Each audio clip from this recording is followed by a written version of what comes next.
বন্ধুরা আজকে বড় সাইটে সিঁড়ির কাজ চালু হলো। এখন আমরা রেজার লাগাচ্ছি। সব চাতাল টাতাল মোল্ডিং হয়ে গেছে পেস্টিং করে, তো এখন আমরা সিঁড়িটা লাগাচ্ছি। বন্ধুরা আমরা এবার চাতালের পেছনে কেমিক্যাল মেরে নিচ্ছি। আপনারাও কেমিক্যাল মেরে নেবেন, তাতে কী হবে, মালটা ভালোভাবে ধরবে, ফাঁপার কোনো চান্সই নেই, লাইফ টাইম গ্যারান্টি।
বন্ধুরা আমাদের সিঁড়ি লাগানোর কাজ চলছে।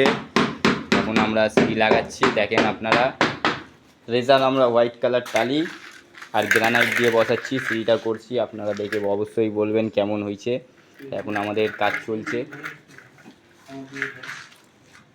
এখন আমরা এখনও 3 তলা পর্যন্ত যাব।